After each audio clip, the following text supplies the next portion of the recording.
Thank you so much, everyone, for coming to the breakout session here. We have our gracious panel who was nice to join us. They're going to lead sort of a roundtable discussion about everything you've heard this morning, and then we're going to have a Q&A session following that.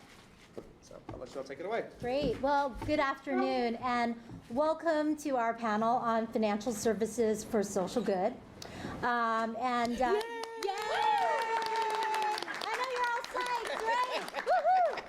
You know, and so as we know, it's all about access and exposure. And so today we're going to be really focused on talking about the developments in financial services and why you should even care, right?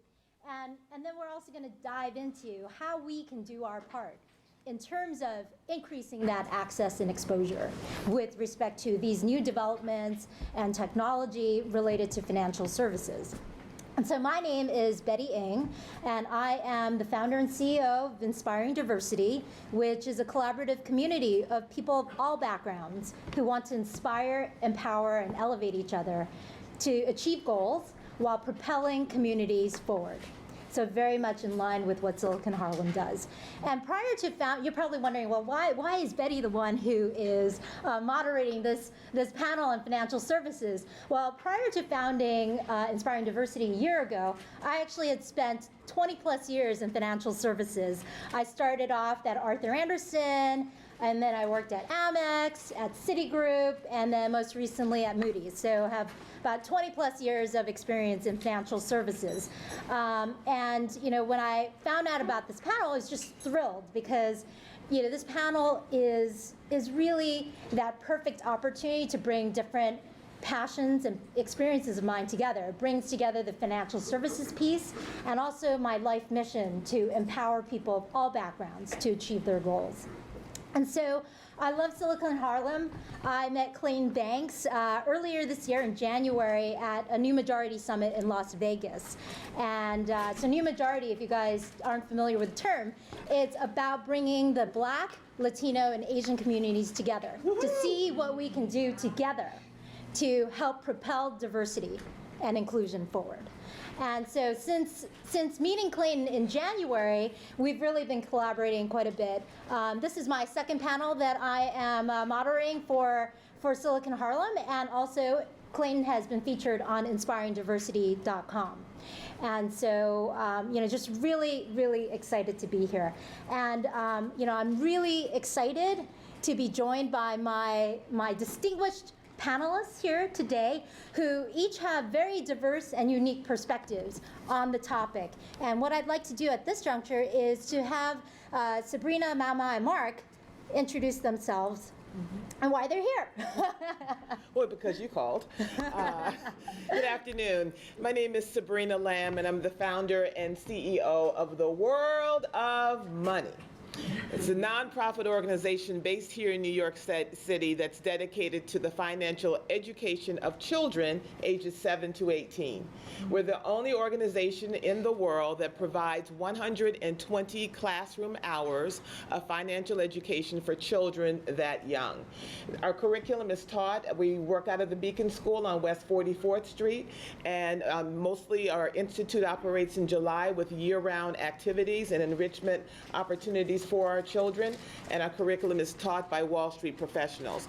And even though we have graduated nearly 4,000 students over the last 12 years, the issue has been, because we receive requests from around the country and around the world about replicating, and it's always difficult as a nonprofit to replicate, we've harnessed the power of technology. So now we have partners that use the World of Money mobile app that has about 64 videos taught by World of Money children. All right, now. It's available on the Google and the Apple app platforms. 4 of the videos are translated into French, Spanish, Swahili, and Portuguese, because we also have partners in Senegal, Rwanda, South Africa, and starting next month in Ghana. This issue of financial education, should I stop right there? Maybe just stop for now. Okay, and, all right. and then we're... And another thing, no. That's actually a key I don't... Can you repeat those countries one more time? Say it again. Senegal, South Africa, Ghana. Rwanda, and starting next month, Ghana. Maomao? Cool. Yeah, so I'm Maomao, co-founder and COO at Kora. We're a blockchain startup that's trying to build more infrastructure for more inclusive financial systems on the blockchain. And we're doing that through providing low-cost access to some basic building blocks of financial services, which we're starting with 4 around identity, around secure stores of value from your money being stolen, as well as your currency being devalued, around sending money, doing money transfer cheaply, quickly, privately, globally, and around lending, basically access to capital, and also the bookkeeping to show that your cash flow and the data behind whether or not to give you a loan is sound. And so that's what we do. We are, speaking of West Africa, we're planning a beta in February 2018 in Nigeria, around 300 farmers, just providing very basic financial services, just money transfer, just identity, just some bookkeeping for how to use that money, and that's it. It's a nice, quick, easy beta, all on the blockchain. These farmers do not have internet, and so we're providing that access via telecom networks, via USSD, which is basically if you can call someone, you can use USSD. And so we're going through mobile money for that route. Obviously, bringing internet would be great to these communities as well. Yeah, that's what we're doing. Cool. Mark? Thanks, Betty. And thanks for the introduction. I think perhaps I'm the least diverse person on the panel. No, but you represent diversity. I'm from Australia. Maybe I get some points for that. So I'm Mark Hookey, the founder and CEO of Demyst Data. We're a New York-based data access technology company, and we're helping banks and insurers here in the US and around the world access information more efficiently. The reason we do that is because we believe that data is the silver bullet to financial inclusion. If we can help people answer basic questions about people being real people and having jobs and businesses being real and businesses being durable, then financial institutions can serve them with products in the right way. We've been doing this for 7 years. I founded the business in Hong Kong and have spent a lot of time in multiple emerging markets through Asia, building out clients' relationships and building our product out there. But relocated back here to New York maybe 3 years ago, and been building out New York as our headquarters since then. Great. Well, thank you and welcome.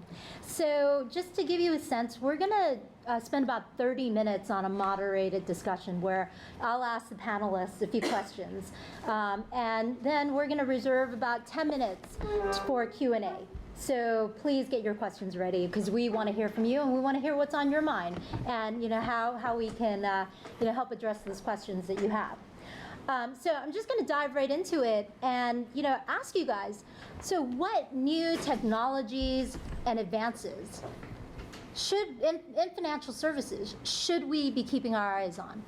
What actually is relevant and how will they impact our lives? We want to know, tactically, we don't want pie in the sky stuff. We want to know how it's going to impact our lives and things that we should be thinking about. And so if you guys could each talk about, one or maybe 2 things that we really should be looking out for and thinking about, I'd really appreciate that. And maybe we'll start off with Maomao in terms of blockchain.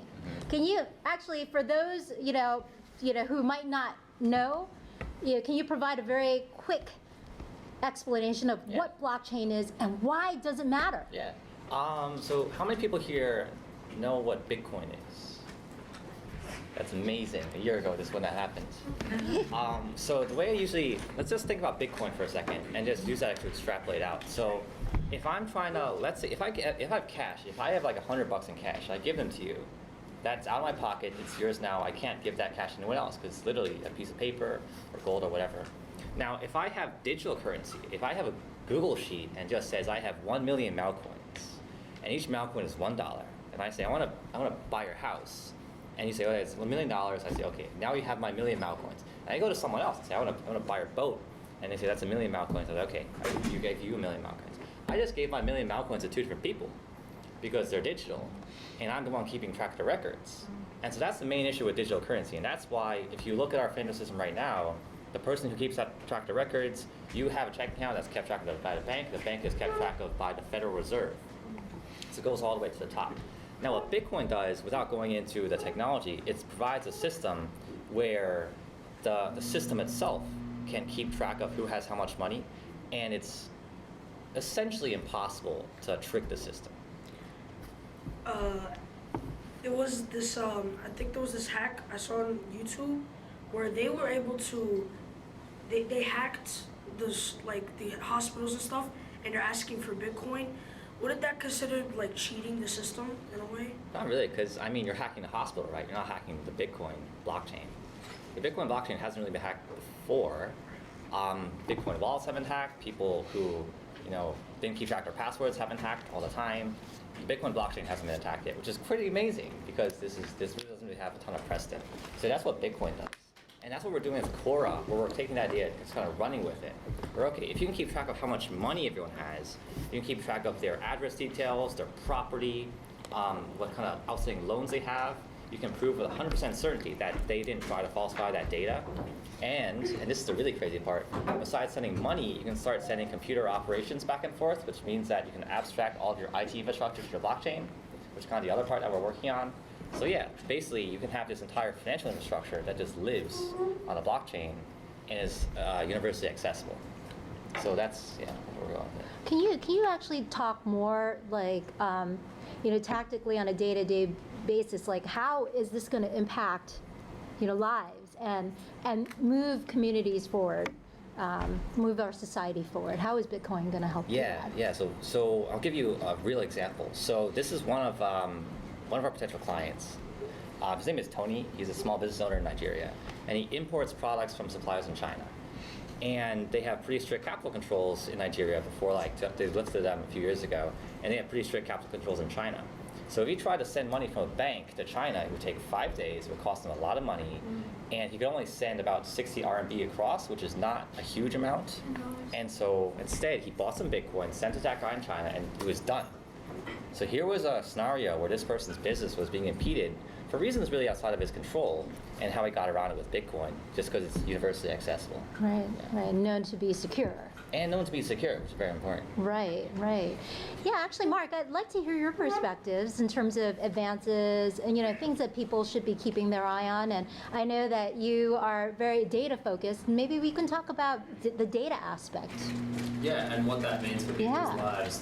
There is an explosion and a renaissance in the availability and generation of data. Everybody's walking around generating mountains of data. Every business is generating mountains of data.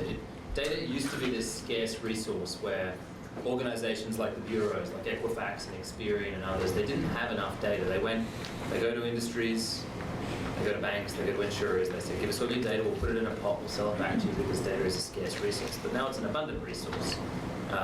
And the challenge is how do you secure it, how do you control it, how do you know what matters and what doesn't.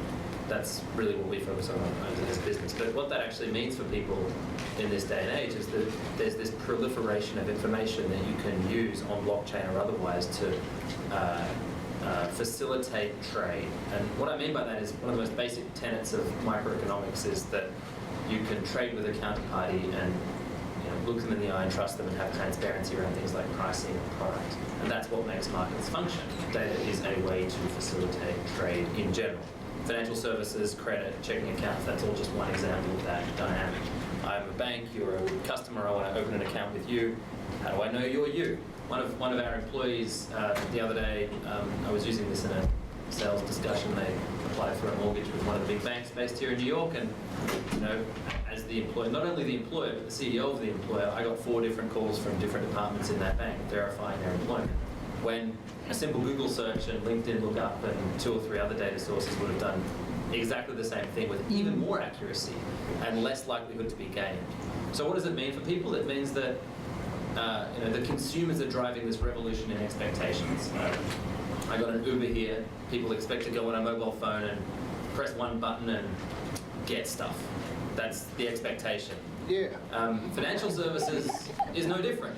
You should be able to go on a phone or a tablet or whatever and press one button and get stuff. Get out of my way banking system. Don't make me fill in 7 forms and fax you my payslip and prove my income. And I'm either a good customer that will repay my loan or isn't lying and isn't a fraudster, or I'm not a good customer. That's an exogenous discoverable fact about me.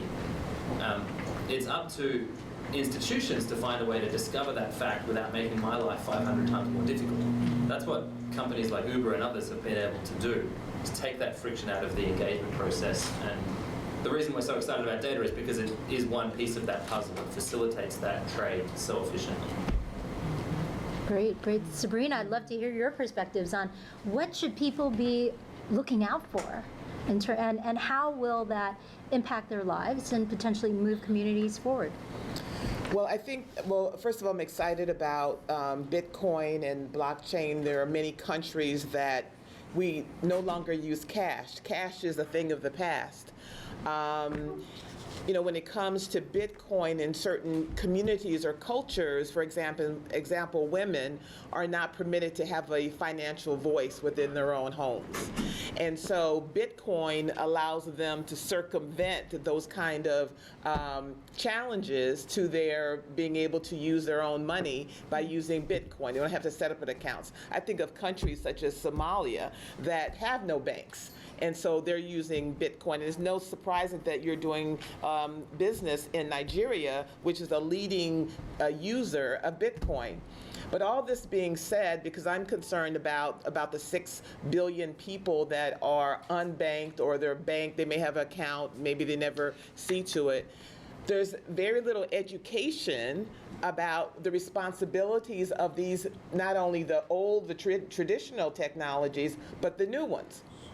And so, for example, here in the U.S., there's a lot of people using mobile payments and payment technologies, especially millennials. They could never, 78% have reported they never could see themselves walking inside of a bank.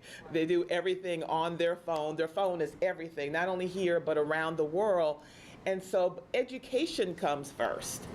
And so at World of Money, it's our determination for 6 billion people to have our financial education app on their tablets or on their phones. Because even using it's so exciting, and we have this access and we can do tremendous things, but we have to be educated on what are our responsibilities. You could say, well, I want to have a car, I want to drive a car, but shouldn't you know how to be taught what the proper use of that car is? The same thing with money, the proper usage of money. So I'm excited about everything, but everything we should all experience or allow ourselves to be taught the proper management of all these tools. Absolutely, Yeah. absolutely. You bring up a good point about concerns, right? Because technology advances, they all sound great, right? But there's also the flip side of it, and I'm also very curious to hear from Maomao, Mark, and Sabrina, if you had other thoughts, in terms of what should we be concerned about when it comes to advances, technology and otherwise related to financial services. Like, what should we be on the lookout for, not only from a positive perspective, but also from a concern perspective, so that we can know what to look out for and also proactively address concerns as we potentially could ourselves. Sure. Should I start? Sure. Synthetic fraud is one thing to be concerned about. With the digitization of finance, there is a very significant rise in synthetic fraud. Just to explain what that means to people, traditional identity theft is, Maomao is a real person.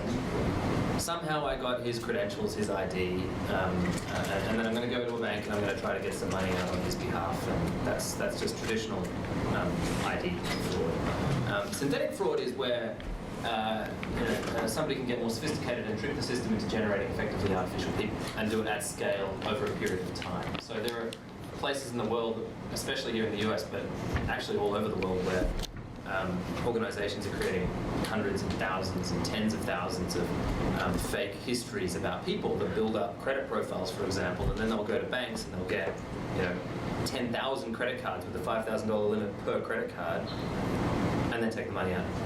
It's not a real person.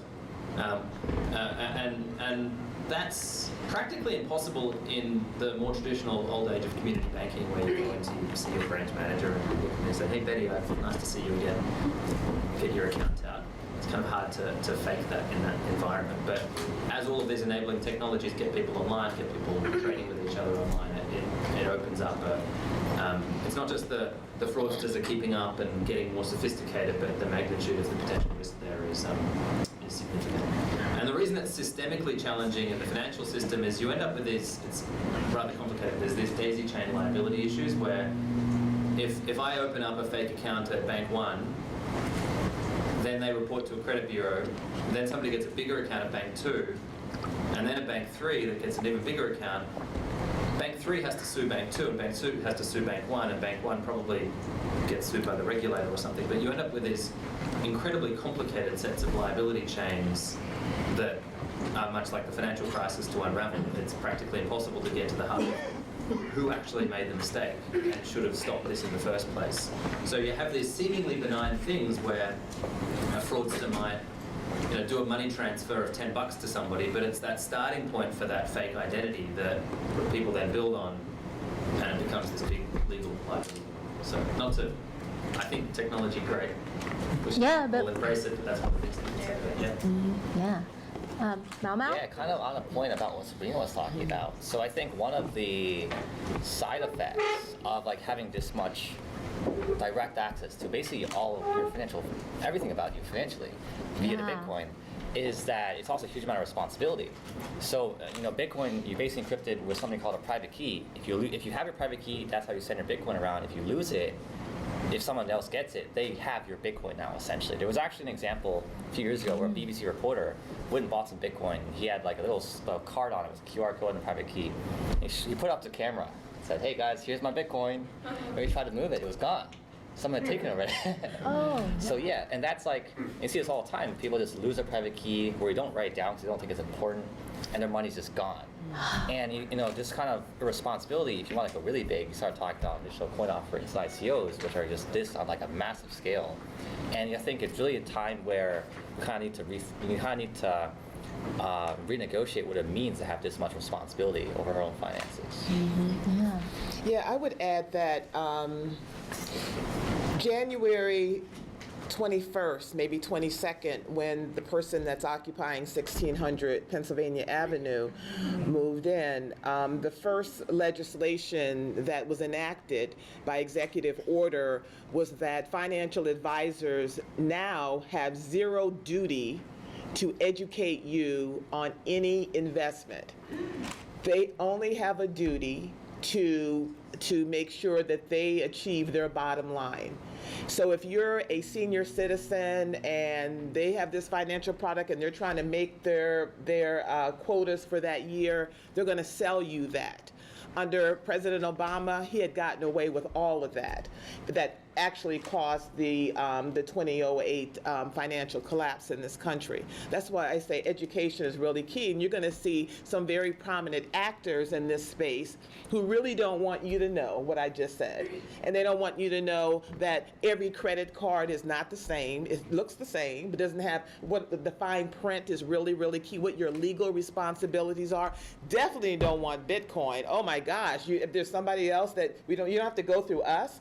So this is, I think about the earlier conversation that, Clayton was having and Bruce was having in the other room about making sure that everyone is connected. But the people, I think about the people that are not connected, they're not only connected to the internet, they're not connected to information. And so, there's ignoratius juris non excusit, which is a Latin phrase that says ignorance of the law is no excuse. You're still held, you still have a legal and financial duty to know what you have not been taught. Yeah. You still have you're still obligated to know what you have not been taught. And these actors in this space don't have a duty to educate you as well. Right. So on that point, then, what am I pointing? on that point, what can people do to better educate themselves, right? And how can we ensure that a wider swath of people have access to, the great technologies and information that's out there? How can we improve that access and exposure that we keep talking about? So I know you have very specific thoughts on education, you know, how can people better educate themselves, but also would love to hear your perspectives on, you know, how can we ensure a wider swath of people get that access. Well, I and think exposure. we just talk with everyone in the room, and you represent, let's say, 2 million people.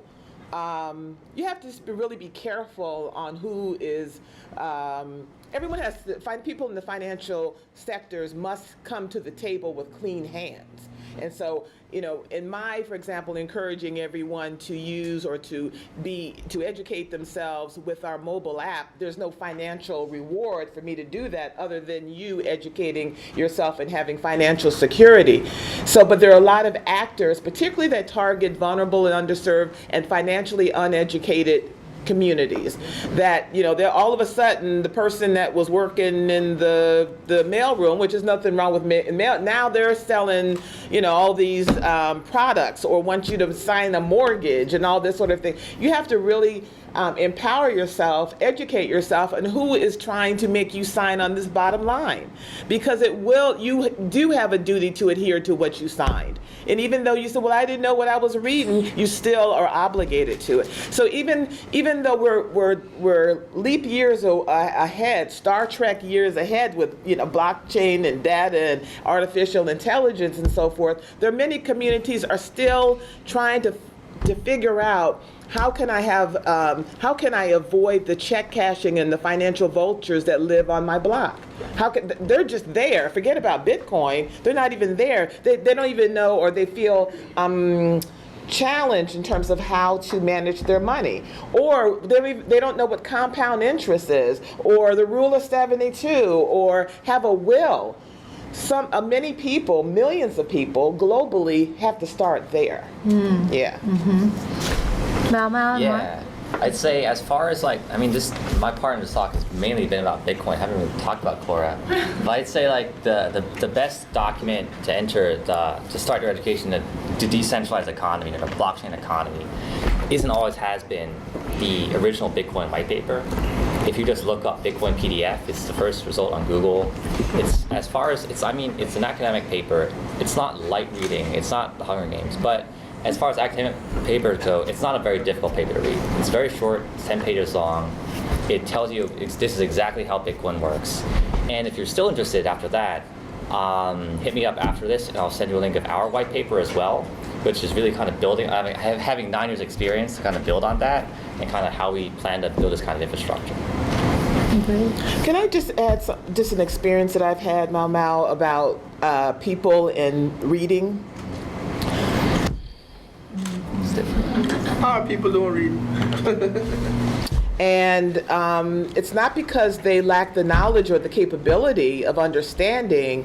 I mean, when parents enroll their children at World of Money, I give everyone, I'm letting out a huge secret, a 1-page document, and I'll say, perform this task. If you had saved $2 for every day you've been alive, and everyone does that, and this is great, sign it.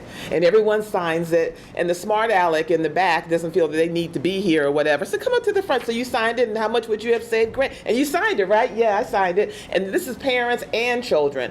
And down at the bottom in 12 font print, I have, by signing this 1-page document, you owe World of Money and Sabrina Lamb everything you will ever earn in your entire life, including your dreams.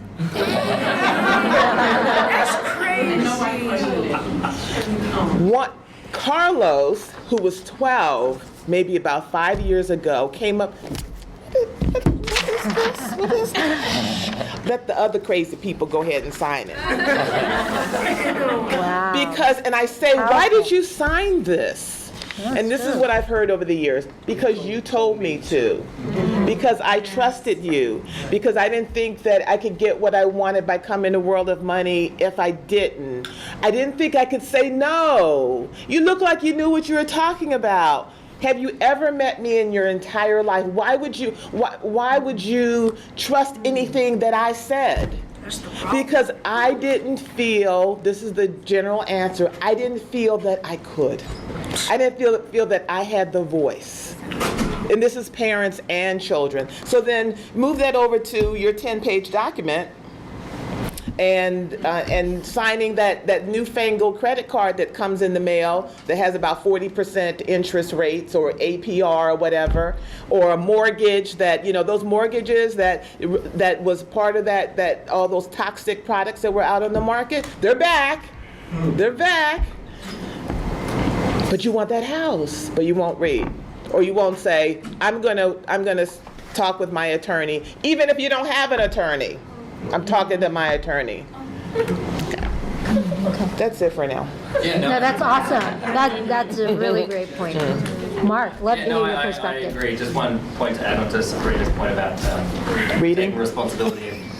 Well, reading, it's one of the, just, this is nothing to do with Demyst, but one of the contrasts I noticed moving here from Australia about a decade ago is there is stronger regulatory frameworks in Australia about certain professions having certain obligations around education. So, for example, in financial planning, they're just not allowed to take any kickbacks or commissions from any fund. They are incentivized to be independent. They charge you fees directly, like any other service provider. You pay them like a consultant, you get your service, and they independently recommend the things that are best for you. And they have an obligation to teach you as well. That's shocking. There's a basic level of skepticism, paranoia, and just basic questions that I've found that people just don't ask here. Like, hey, financial planner, how much commission do you get from this product? Simple question. Everybody's obliged to answer it. How about this one? How much do you get from that one? How much do you get from this one?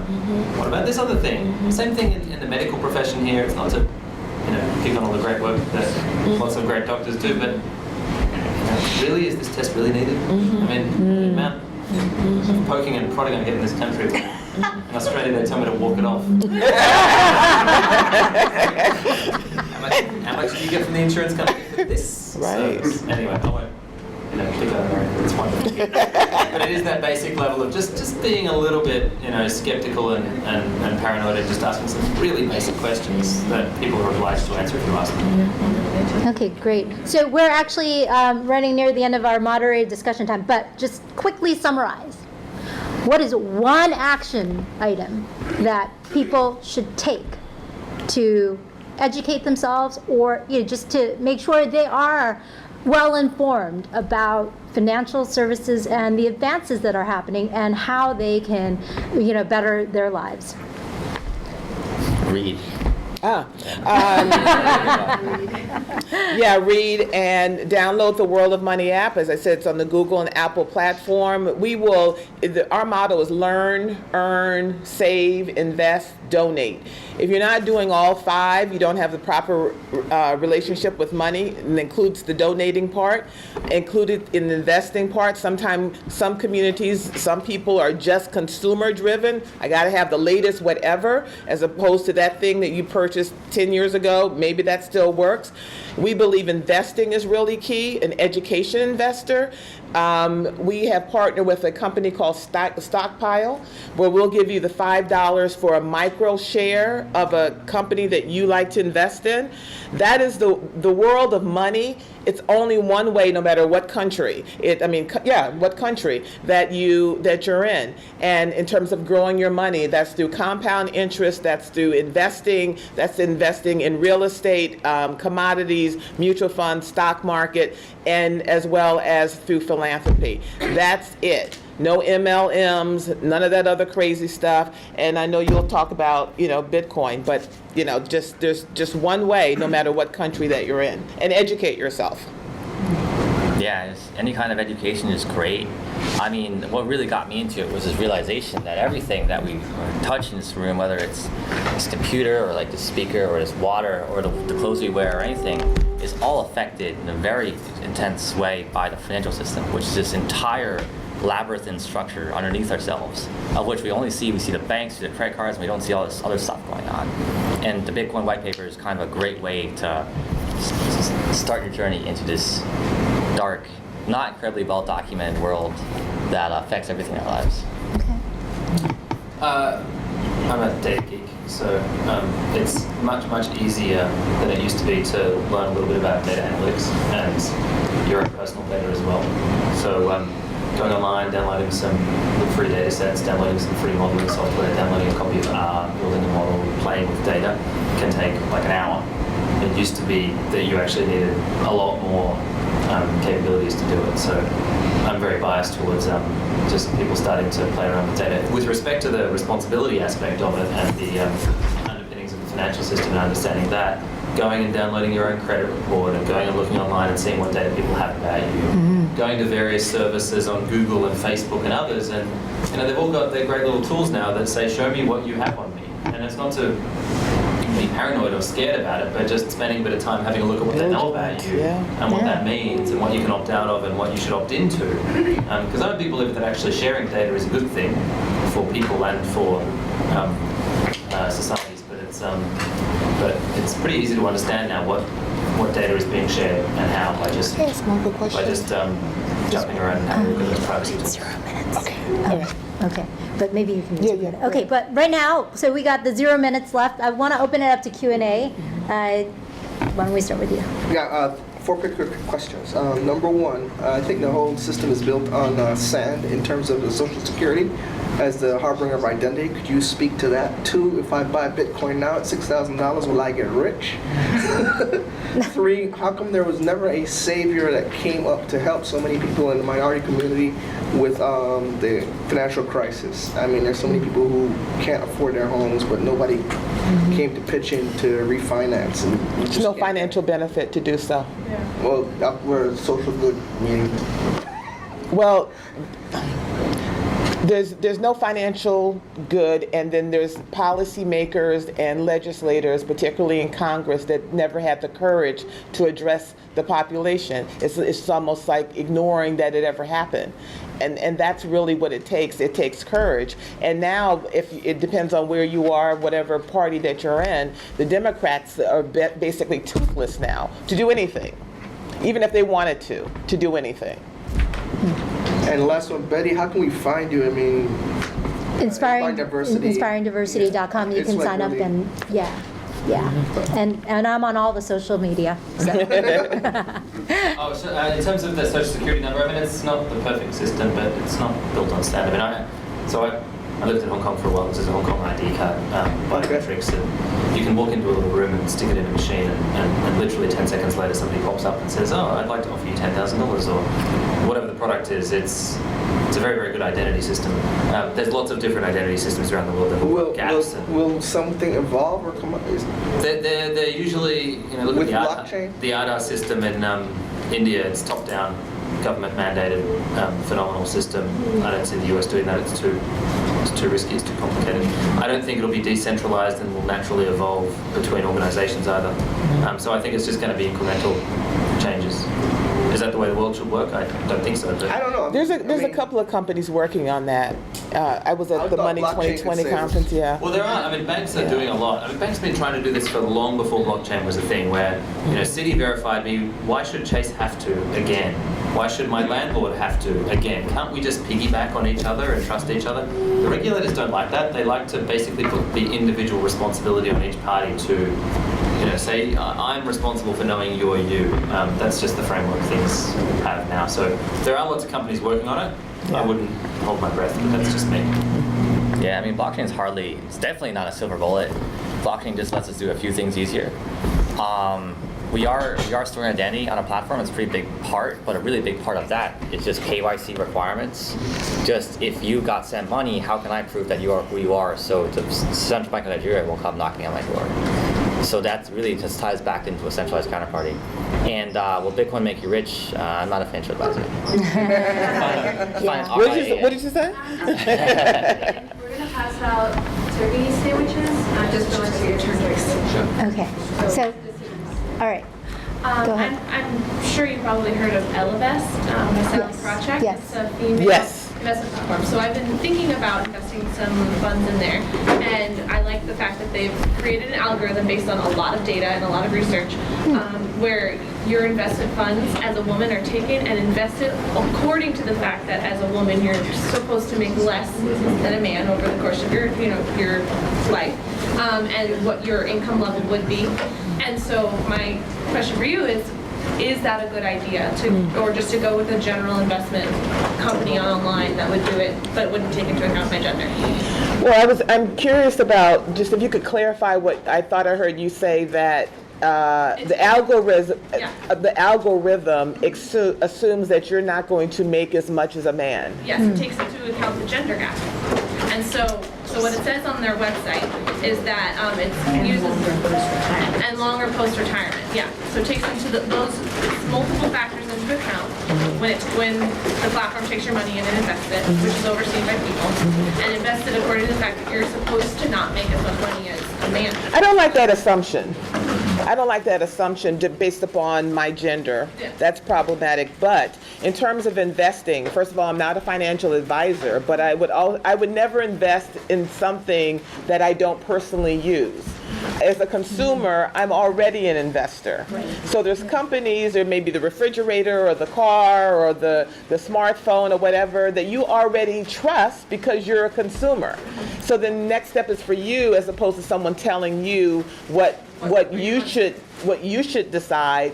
You said you have a relationship with that company. You know their customer service. You may know their CEO. For you to do your own independent research, as opposed to a computer recommending a particular company. And don't go with the newfangled companies that get all the press and so forth. There are many other companies that reflect your values. Maybe you have certain values. Maybe you want a woman CEO of the company, or maybe you want that company to provide internships to young people. But you have to do that research yourself, and that it has to go more beyond than an algorithm or a computer website making recommendations for you, because all investments don't fit all. I Okay. have a question for Mark. Actually, do you mind if I let other people have a chance? Go ahead. I'm Stephen Keith. I actually worked at UBS in their wealth management division for summer back in 2014. It was a very humbling experience, especially going through that into 2017 when I made the plunge in and actually put a little money into Bitcoin. It's been a fantastic ride, especially learning. With that being said, I've gone back to the wealth manager that I worked with, and I've asked him, what is his perspective? He's about 49 years old, and said, what is his perspective about the change? Like, how are we seeing companies like JP Morgan Chase saying, like, oh, don't invest in this platform, it's terrible, and then putting $300 million into their own research? What do you guys think, as experts in your field, what do you guys think will be the eventual change with respect to the bigger banks? Because it's going to be kind of difficult for everyone to start using a whole new technology if they don't already understand the underlying one that we're working with right now. So I'm just curious. Oh yeah, that's a great question. I actually started my career at Morgan Stanley Private Bank, working on their money transfer platform. Something you're very familiar with. Louder. Speak Louder. louder. Oh, sorry. Yeah, it's a great question. I actually started my career at Morgan Stanley Private Bank, working on our money transfer platform. And I think the big banks have been very open about what they want, which is it's very conservative, it's very straightforward. It's just, right now we have 20 banks, we all interact with each other, we have 20 different databases, and we reconcile every day.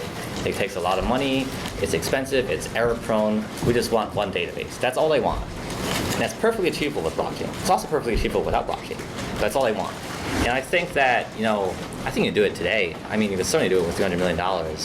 You probably see like cost savings of a fair amount, like $30, $40 billion, once you add them up. We actually did this market sizing ourselves, where it's like, okay, that's $30, $40 billion. But the other issue is that there's also this kind of cold war brewing, to get into the politics of the formal financial system, between banks, exchanges, clearinghouses, and execution venues, these people, where traditionally you go to a bank who signs up with an execution venue, goes to exchange, goes to a clearinghouse, and that's how your trade happens. With blockchain, you don't need to do any of that. You just go to one of them. So it's like exchanges are trying to get customers directly, banks are trying to get build their own exchanges, and all this is going on. That's like the entire trading industry. So that's like $300, $400 billion industry. That's probably going to be disintermediated. It's going to go to someone, but it's definitely not going to be spread out the same way it is right now. And finally, what we're doing right now is we're essentially building a grassroots financial system. And I can't, it's hard to even estimate what the value in that is, but it's probably even bigger than the 400 billion. So that's kind of our perspective on what the best market is to approach for blockchain. And there was a time when, sorry. Sorry. Go, question. Yeah. Wages, tips, compensation. Uncle Sam wants a piece of your money. So how do you protect your interests if you're doing Bitcoin? And I believe July of 2017, I believe the SEC wanted to enact some existing regulation to, I guess, keep a handle on what Bitcoin is doing. And is Bitcoin a chartered company in the state of New York? Yeah, so a few things to unpack there. The IRS considers Bitcoin an asset, which means you need to pay full tax on it, FYI, if you have Bitcoin. The SEC has not made a clear stance on anything, which has been very frustrating. In July, they put out a press release saying, these guys that did something 2 years ago, that seems wrong, but we're not going to prosecute them. That's basically the extent of what they said, which is very frustrating. And the last thing is about, sorry, what was the last part of the Registered company. Registered company. Yeah, so no one owns Bitcoin, and that is the amazing thing about it. There's no Bitcoin LLC, there's no Bitcoin Corp. There's a Bitcoin Foundation, which people aren't very happy with right now. And it's really really interesting because it's this decentralized way of deciding what happens on the Bitcoin blockchain. So the whole thing about Bitcoin governance is an interesting subject on itself. But yeah, no one owns Bitcoin. No one owns Bitcoin as the whole concept. And that's kind of where the power comes from, because no one can shut it off and no one can restrict access to it either. That's why banks don't like it. That's exactly why banks don't like it. We have a lady in the back. Sabrina, I'm curious, when you're teaching our children about money, what's the currency you use with, or that you recommend that parents use with them? Cash, cards, or what? Because, I mean, I was one of those children who was blessed to have parents that taught me about money. And I got my money on Friday, and if I ran out before the next Friday, my father would look at me and say, oh, well, I guess you'll buy one less Betty and Archie comic book. And so that I learned how. But parents who give kids money every day, like where else in the world do you get money like that? So I just wonder how people think they're going to, nothing clicks in you at 18 and teach you how to manage money. Correct. So I just wonder how in today's society, where we have all of these other options, you know, how do you recommend your parents teach their kids about the value and about making your money last until the next time you get some more? Well, thank you for that question. I wrote a book for parents called "Do I Look Like an ATM?" Good title. And basically it unpacks the different parental archetypes, belief systems that parents have, because many parents will indulge their children financially to fill their own emptiness as a person. Or to prove to their child, I'm the Disneyland parent, or I'm the martyr parent. You hear that a lot from single mothers. I gave you everything, that to the child. And then what I outline is how the child receives that. For the parent who wants to position themselves as a martyr, the child will grow up thinking that gender parent, that's their duty in the world, to be martyrs. Then you have the parent who says, this is grown folks' business. I'm not talking to you about money. This is my money. We're not talking. That tells to the child different power communities or powerful communities or powerful individuals don't have a discussion with me because I'm not worthy of this discussion. It's a value proposition. Our relationship to money is often reflected on how we feel about ourselves. So what we do at the World of Money, first we unpacked that child's belief. When Jamal said to me, who was about 10 years old, about 3 years ago when I met him, he said he didn't believe that living a financially secure life was for him. That was something that other people did, particularly people that were Caucasian or what have you.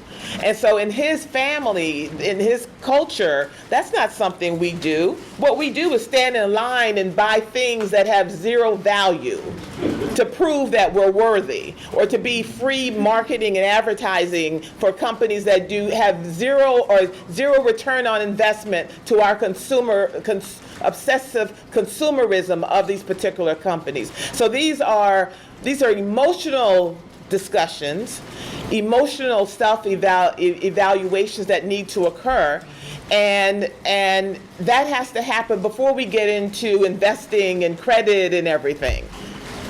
Okay, great. Yeah. Do we have a question for Mark? This is probably going to be the last one. Go. How much data does one American generate? And is there a way to democratize that data? And how much is that data worth to a company? Like if they're probably making billions of dollars just off of just moving around. Is there a way that I can get some kind of incentivized me to, you know? It's a great question. There's some really interesting models around that. I mean, lots is obviously the answer. You generate lots of data. And we don't make money off of it. I can give you this isn't really a legal answer, but the moral answer is you do own it. And actually the laws will start to adapt to that. They are already in Europe and in various parts in Asia with evolving privacy constraints. So I'll come back to that. Okay. So you generate lots. How much can you get from that?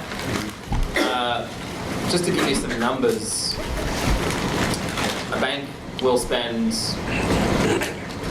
$50 to $100 on a verification of employment. For a mortgage, they might spend $200 to $300 on documentation verification. An employer might spend $30 or $60 on a background check. So that's the use case of the data, but that just gives you some sense of how much those transactions are costing the banks to execute. So that's really your value. If there are ways that you could control that data and opt into sharing that data, then you could get paid that on a per transaction basis. It's actually in the early days of Demyst, when we were smaller, we started to try and build out some models which were like that, which is we built in pipes into places like telcos and others that track your location. And the model was, and I think this will happen eventually, I'm going to go to a bank, I'm going to go to an insurer. It's my data with AT&T, with my health fund, in my medical record. It's my data with the government. I want to pull it out and give it to this institution because that way I'm going to get 5% less interest or whatever the particular model is that gets me paid for that.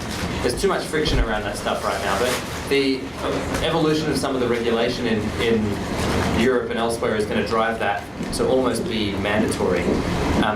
There will be like personal data wallets. There's like 50 companies that are already trying to do it, but personal data wallets that aren't just like the thing in your browser that stores passwords that you populate, but it's like the expansion of these data aggregation tools like Mint and Yodlee and stuff, where it's my data sitting within these institutions that I want to force that organization to pull out on my behalf, or give it passwords, or give it whatever, because right here and now I want to manage that data. It's worth a lot. I think what's more likely is that it will just be something that people will get paid for by way of much, much cheaper products. So let me just take a bit of a different situation. Interest rates in general on credit cards, on loans and whatnot, the idea of smoothing risk across a cohort of people so that the bank or whoever can make some money on that is really just an artifact of imperfect information. People either will default or they won't. People will crash their car or they won't. People will die early or they won't. Those things are things that you can increasingly discover with more data. So why should everybody pay 25% APR? Actually, the people who won't default should pay 2%, and the people who will default shouldn't get the card in the first place.